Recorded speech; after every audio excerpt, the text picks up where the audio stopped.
Hello friends, इस video के अंदर मैं आपके साथ जो बात करूंगा वो स्पेशली एनबीएफसी के लिए बात करूंगा। और सबसे खास बात यह कि जो एनबीएफसी सेक्टर जिस समस्या से जूझ रहा है उससे वो किस तरीके से निकलेगा और क्या समस्या है उसके सामने खड़ी हैं आने वाले 2 से 4 महीनों के बीच में। और इमीडिएट अगर हम फ्यूचर की बात भी करें तो क्या प्रॉब्लम्स आ सकती हैं।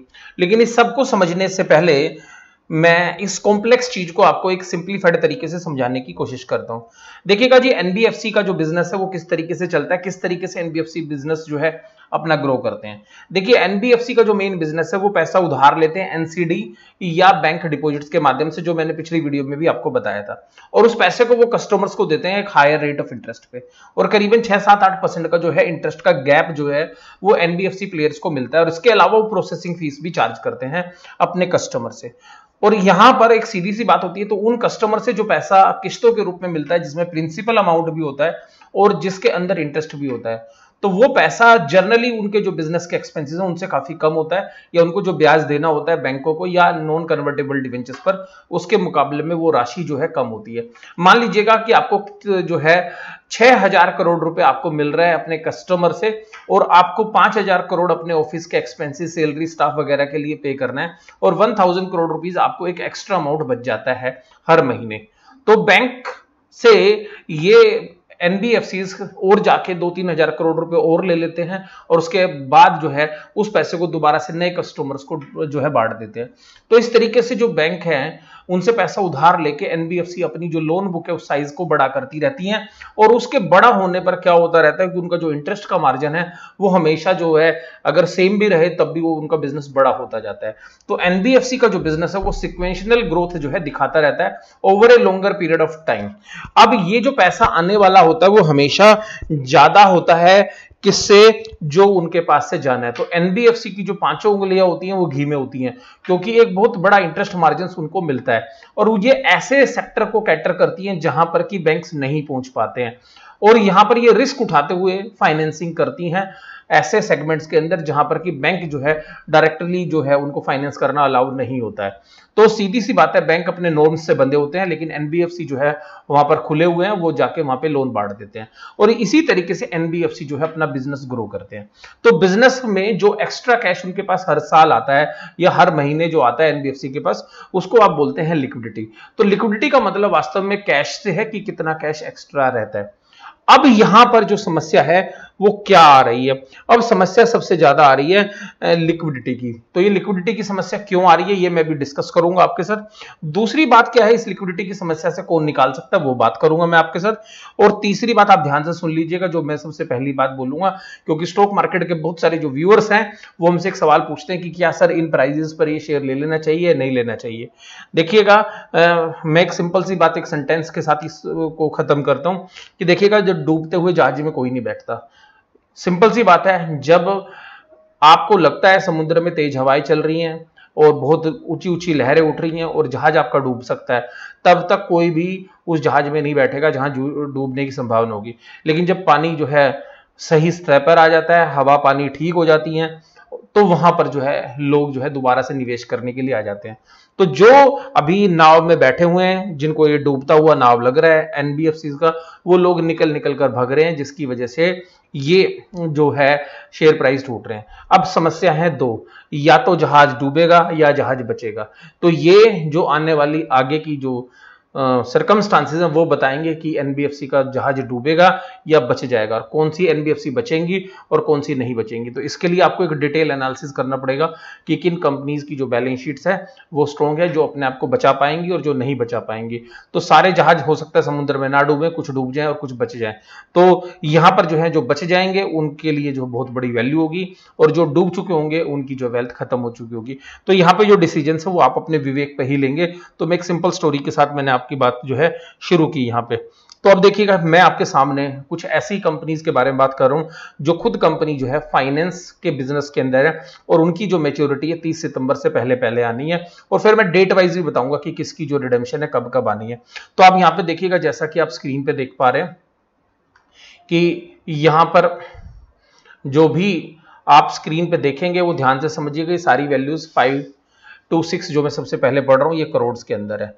ये सुंदरम फाइनेंस या सुंदरम फाइनेंस की सब्सिडरी कंपनीज को पे करनी है। तो ये देखिएगा करीबन करीबन जो है 2700-2800 करोड़ रुपए जो है वो पे करने हैं। ये समस्या नहीं होती थी कभी कि 2700-2800 करोड़ देने, तो इनको 2700-2800 करोड़ से ज्यादा के नॉन कन्वर्टेबल डिवेंचर्स मिल जाते थे या बैंक से फाइनेंस मिल जाता था। तो अब ये इनको पैसा तो देना है, क्या इनके कस्टमर्स ये पूरा पैसा जो है इनकी किस्तें हैं वो आ जाएंगी इनके पास? क्या जो पैसा आएगा उनसे ये पूरे रिडेम्पशन कर पाएंगे, जो है टाइम पे इंटरेस्ट दे पाएंगे, अपने रेंट सैलरीज वगैरह जो मिसलेनियस एक्सपेंसेस हैं उनको पे कर पाएंगे, नहीं पे कर पाएंगे? तो ये देखने वाली बात है, ये balance sheet to balance sheet देखना पड़ेगा। लेकिन आप यहां पर देखिएगा ये यहां पर 2800 करोड़ रुपए की लायबिलिटीज है इनकी, जो इनको 6 महीने में पे करनी। इसके बाद है श्रीराम ग्रुप। तो श्रीराम ग्रुप में दो कंपनियां हैं, श्रीराम ट्रांसपोर्ट फाइनेंस और श्रीराम सिटी यूनियन फाइनेंस।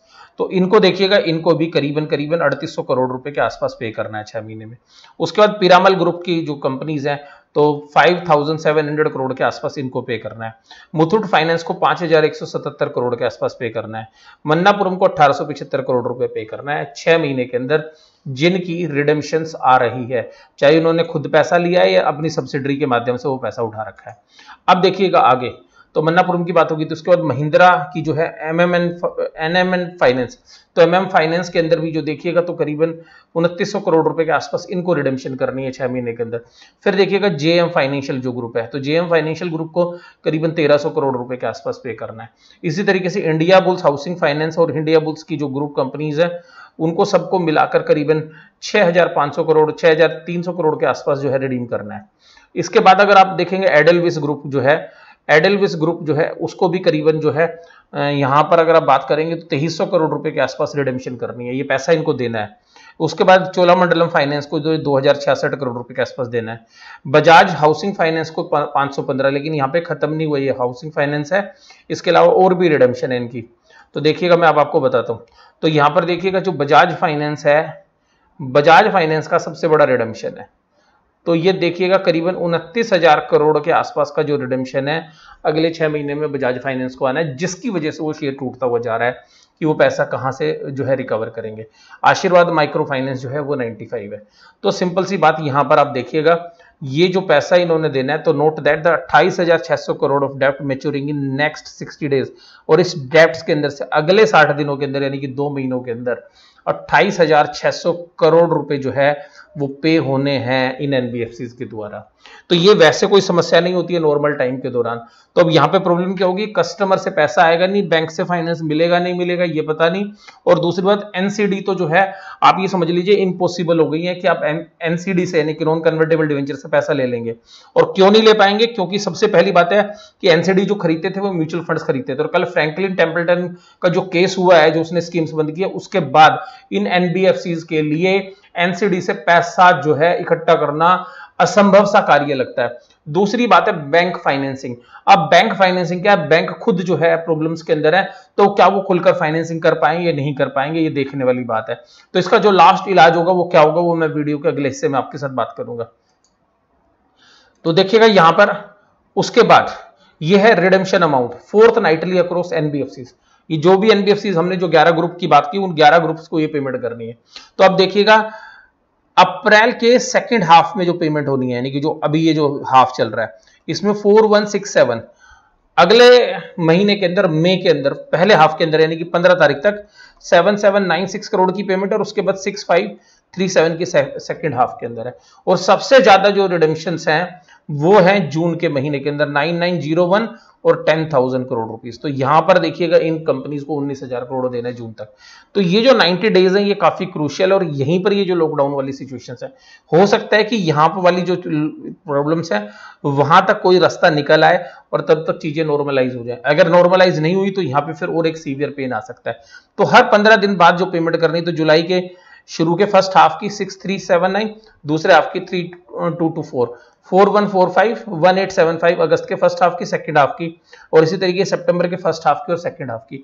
ये सारा पैसा इन 11 एनबीएफसीज जो मैं आपके साथ बात कर रहा हूं, इसके अलावा और भी एनबीएफसीज हैं, लेकिन मैं केवल इन 11 कंपनीज की बात कर रहा हूं मेनली। अब जो लिक्विडिटी इशू है वो है क्या चीज जो मैं आपके साथ कर रहा हूं। So what is the problem, customers are not running away with money, they are only delaying the interest the intermediate period will be charge. तो जो आप डिले कर रहे हो उसका इंटरेस्ट वो आप वसूल कर लोगे एनबीएफसी, लेकिन कस्टमर पेमेंट नहीं कर रहा है। बट द बॉन्ड्स जो मैं एनसीडी की बात कर रहा था, नॉन कन्वर्टेबल डिवेंचर्स या bonds, banks have to be paid, लेकिन बैंकों को और इनको पैसा देना है। Remember that the bond market will require repayment on the same day, और बॉन्ड मार्केट के अंदर उसी दिन पेमेंट करनी होती है जिस दिन करनी थी। अगर आपने उस दिन मैच्योरिटी डेट पर पेमेंट नहीं की तो बॉन्ड जो है वो क्लासिफाइड हो जाता है एज ए डिफॉल्ट, और जैसे डिफॉल्ट होता है, याद करिएगा कि डीएचएफएल के मामले में भी जिस दिन डिफॉल्ट हुआ था उसके शेयर की किस तरीके से पिटाई हुई थी। तो ध्यान रखिएगा, this can cause the company to be derated company और destroy the capability to borrow more money. ना तो और पैसा मिलेगा, और स्टॉक मार्केट उसका क्या हाल करेगी वो तो आप समझते ही हैं, क्योंकि वहां पर अगर एक बार डिफॉल्ट कर दिया तो एनबीएफसी का पूरा विश्वास वहीं खत्म हो जाता है। तो डिफॉल्ट नहीं होने देना है किसी भी एनबीएफसी को, अगर अपने आप को बचाना है तो। अब ये देखिएगा सितंबर 30 तक किस किस की कितनी रिडेम्पशंस हैं, वो मैं आपके साथ दोबारा से आपको बता रहा हूं। 2776 करोड़ की है सुंदरम की, श्रीराम की 3812 है, पिरामल की 5755 करोड़ है, मिथुट की 5177 करोड़ है, मन्नापुरम की 1970 करोड़ है, महिंद्रा की 2911 है, जेएम फाइनेंशियल्स की 1277 है, इंडिया बुल्स की 6296 है, एडिलवेस की 2313 है, चोलामंडलम की 2066 है, और बजाज फाइनेंस की 28943 है। तो आप यहाँ पे अगर मेजर देखेंगे जिनको पेमेंट्स करनी है तो उसमें सबसे आगे बजाज फाइनेंस है। बजाज फाइनेंस को सबसे ज्यादा पेमेंट करनी है 28943 करोड़ की। उसके बाद अगर हम बात करेंगे तो इंडिया बुल्स को भी देनी है पेमेंट, और इंडिया बुल्स के 6296, और तीसरी बात जो है वो मुथुट और पिरामल इंटरप्राइजेस, तो पिरामल इंटरप्राइजेस की 5755 करोड़ है। तो ये तीन बड़े प्लेयर्स हैं जिनको पेमेंट करनी है। उसके बाद मुथुट भी जो है 5177 है, लेकिन मुथुट में इतनी प्रॉब्लम्स नहीं होगी। अगर गोल्ड के रेट ऊपर होंगे तो इनको शायद इतनी प्रॉब्लम नहीं हो, क्योंकि इनके पास सिक्योर्ड लोन्स का काफी बड़ा अमाउंट है, और वो जो सिक्योरिटी है उसको रिडीम करने की पोजीशन में रहते हैं गोल्ड फाइनेंस की कंपनीज।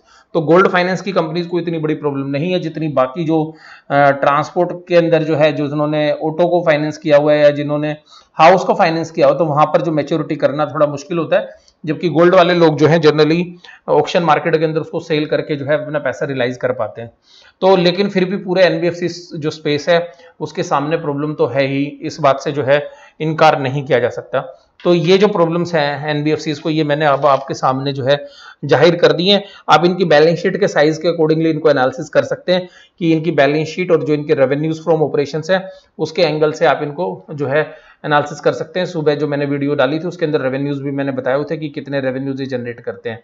तो उस रेवेन्यूज के सामने अगर ये जो पेमेंट्स हैं ये जस्टिफाई होती हैं तो कोई दिक्कत नहीं, लेकिन अगर रेवेन्यू कम है और पेमेंट ज्यादा है तो लिक्विडिटी की जो क्राइसिस है वो आएगी। दूसरा जो है इनको क्रेडिट रिस्क जो डिफॉल्ट है उसकी जो है संभावना बनी हुई है, और अगर इन्होंने डिफॉल्ट कर दिया बॉन्ड मार्केट के अंदर तो कंपनी की जो है फजीयत हो जाती है, और उसके बाद जो है उसको संभलना बड़ा मुश्किल हो जाता है। और फ्रैंकलिन टेम्पटन के केस के बाद जो है मैं आपको बता रहा हूं कि एनसीडी से पैसा इकट्ठा करना बहुत ही मुश्किल है, क्योंकि एनसीडी में या तो पब्लिक से पैसा लेते थे और बहुत सारे जो म्यूचुअल फंड्स हैं वो उसमें सब्सक्राइब करते थे, और तो इस तरीके से जो है पैसा वो रेज करते थे मेनली। तो और बैंक अगर पैसा नहीं देंगे तो दिक्कत होगी। अब मैं लास्ट में बताता हूं कि इनको बचाया कैसे जाएगा। देखिए, इनको बचाने का जो मेन सोर्स है वो आरबीआई आएगा। देखिए, अगर इन एनबीएफसी को बचाना है तो आरबीआई को जो है सबसे लास्ट में उसको कदम उठाना पड़ेगा। वो बैंकों को डायरेक्शन देगा या अपनी एक स्पेशल विंडो खोलेगा जहां पर कि इस तरीके की एनबीएफसी को जो है फंडिंग की जाएगी और तब इनको बचाया जाएगा। अब ये देखने वाली बात है कि आरबीआई क्या एक्शन लेता है आने वाले समय के अंदर, या जो बैंक्स हैं इंडिया के स्ट्रॉन्ग बैंक्स हैं उनको आरबीआई कुछ इस तरीके की डायरेक्शंस देता है कि इन एनबीएफसी को बचाया जाए, तो ये एनबीएफसी बच सकती है। तो आगे आने वाला समय बताएगा कि किस तरीके से ये एनबीएफसी जो है बचेंगी और किस तरीके के जो माहौल से ये निकलेंगी, और कोविड-19 की जो प्रॉब्लम्स हैं ये किस तरीके से जो है हमारी इकोनॉमी के अंदर और स्पेशली जो हमारे एनबीएफसी या बैंकिंग या पूरे फाइनेंशियल सिस्टम को इंपैक्ट करेगी। तो मेरे लिए जो ये सेक्टर है, मैं आपको पहले ही बोल रहा हूँ कि मैं इस सेक्टर के ऊपर, मैं आपको पिछले 1 महीने से यही बात बोल रहा हूँ कि बैंकिंग फाइनेंशियल सर्विस सेक्टर के ऊपर जो है मैं बिल्कुल बेरिश हूँ, और इस बात को मैं समय समय पर भी जाहिर करता रहा हूँ आपके साथ। अगर यहाँ पर कोई चीज होगी तो जो है बाद में देखी जाएगी, और इसके अलावा और भी बहुत सारी एनबीएफसी के अंदर कंपनीज हैं जिनका मैंने डिस्कशन नहीं किया है, तो आप अपना खुद भी जो है उसमें एनालिसिस कर सकते हैं। फिर भी मैं आपको लास्ट में पूछूंगा कि वीडियो आपको कैसे लगी, जरूर से जरूर मुझे आप कमेंट बॉक्स में बताइएगा। वीडियो देखने के लिए धन्यवाद। और इसी तरीके से मैं आपके लिए वीडियो बनाता रहूं, इसलिए आप जो है वीडियो को शेयर करते रहिएगा, मेरे चैनल को सब्सक्राइब करिएगा अगर नहीं किया तो, और जो है लाइक जरूर देते रहिए, जिससे कि मुझे भी मोटिवेशन मिलती रहे। और इसी तरीके से आप वीडियो देखते रहिए। मैं ये वीडियो समाप्त करता हूँ। वीडियो देखने के लिए धन्यवाद।